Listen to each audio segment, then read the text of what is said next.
जय श्री कृष्ण।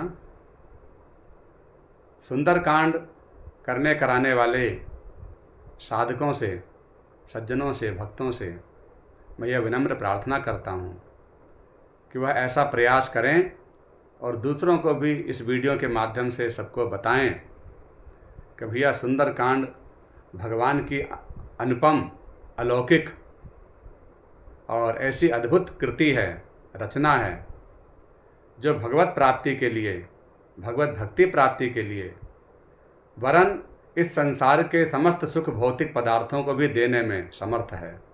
सब कुछ प्राप्त हो सकता है सुंदरकांड से। श्री रामचरितमानस का हृदय है सुंदरकांड।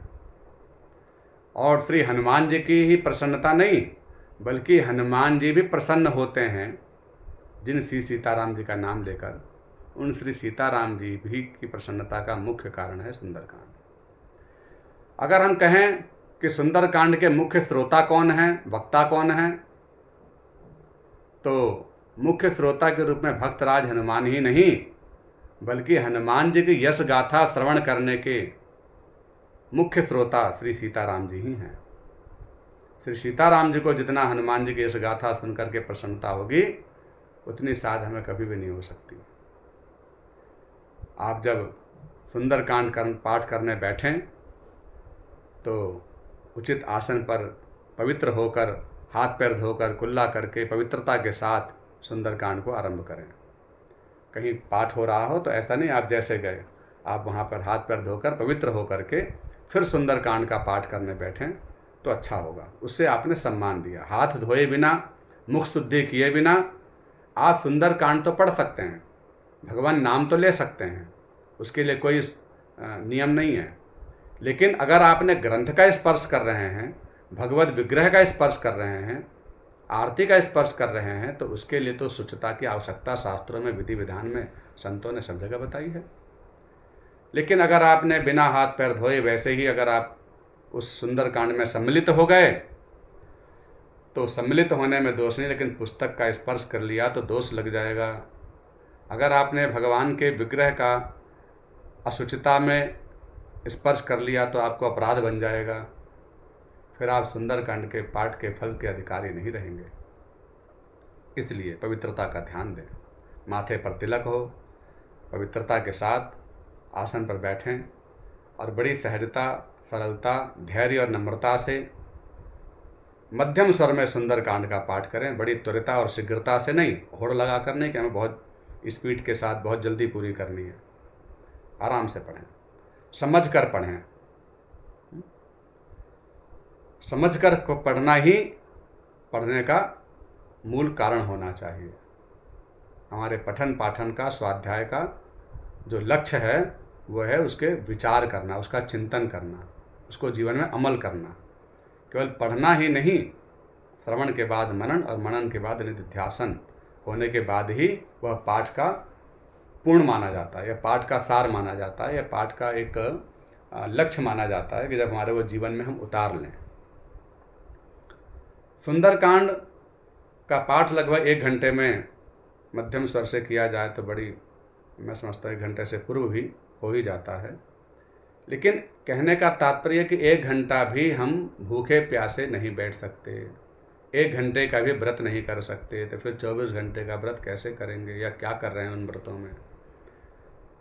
कीर्तन के बीच में भगवान नाम जैसे महाअमृत, जीवन का अमूल्य रस जहाँ पर वितरण हो रहा हो, जीवन का सबसे सौभाग्यशाली क्षण जहाँ प्राप्त हो रहा हो,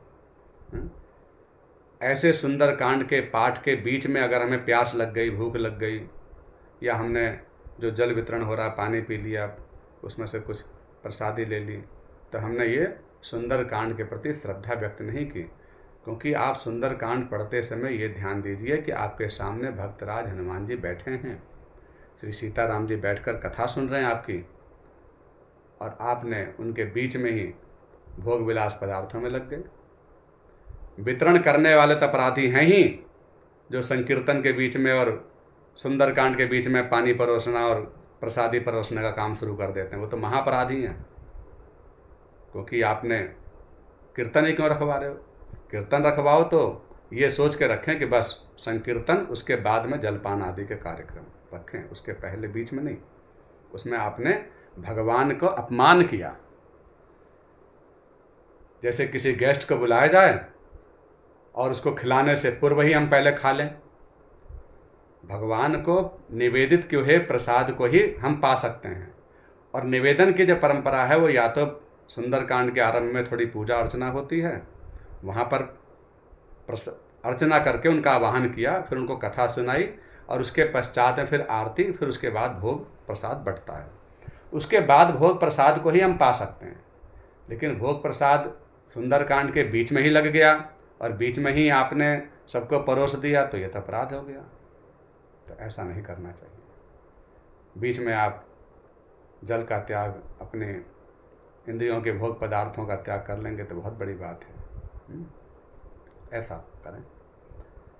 सुंदरकांड को श्रवण करने के लिए साक्षात भगवान आते हैं, लेकिन बात यह है कि आपकी भावना को देख करके ही आपके भावानुरूप आपको फल प्राप्त होगा। और आपकी भावना केवल मन तक ही नहीं, वो प्रकट हो जाती है। अगर आपने कोई भौतिक पदार्थों के जिह्वा के लोभ से, इंद्रियों के लोभ से अगर उसे ग्रहण कर लिया, तो आपने भगवदीय तत्व का परित्याग कर दिया, ये वहाँ जाहिर हो जाता है। अगर बहुत प्यास लग भी रही हो तो आप आसन पर इंद्राय नमः करके जैसे उठते हैं, उठ करके जलपान आदि करके फिर आकर के बैठिए। और एक अपराध कि सुंदरकांड का जो पुस्तक, वो ग्रंथ है, उसको साधारण पुस्तक न समझें। वो भगवान की ही एक अनुपम कृति है। और ग्रंथ भगवान का वांग्मय स्वरूप माना जाता है, शब्द ब्रह्म स्वरूप माना जाता है। आपने भागवत का सम्मान किया, मानो भगवान का सम्मान किया। आपने ग्रंथ पुस्तक का सम्मान किया, मानो साक्षात भगवान का ही सम्मान कर रहे हैं। उनमें और इनमें कोई अंतर नहीं होता। तो सुंदरकांड के पुस्तक पढ़ते पढ़ते आपने ज़मीन पर रख दी, पैरों में आ गई, इधर उधर रख दी, अपवित्र स्थान पर रख दी, एक दूसरे को फेंक करके दे रहे हैं, तो ये बहुत भारी अपराध कर रहे हैं। सुंदरकांड का जो उचित स्थान है, अपने से ऊपर भगवान के मंदिर के पास किसी आसन के ऊपर, वस्त्र आदि के ऊपर ही उनको विराजित करें। और सुंदरकांड पढ़ने के बाद भी आप उनको उचित स्थान पर ही रखें। वैसे तो किसी आसन आदि पर रख करके ही पढ़नी चाहिए, सबसे अच्छी बात है। लेकिन हाथ आदि में भी लेकर अगर आप पढ़ रहे हैं तो उसे हम थोड़ा ऊपर करके एक उचित सम्मान देते हुए फिर उनको प्रणाम आदि करके फिर उनको उचित स्थान पर रखें। लेकिन पैरों में आ जाए, ज़मीन पर आ जाए, इधर उधर फेंक दिया, इधर उधर रख दिया, तो ये तो अपमान भगवान का ही हुआ, हनुमान जी का ही अपमान हो गया। तो इन सब अपराधों से बचें, अपमान से बचें। क्या करना चाहिए, इससे ज़्यादा ज़रूरी है कि क्या नहीं करना चाहिए, इस पर विचार करना।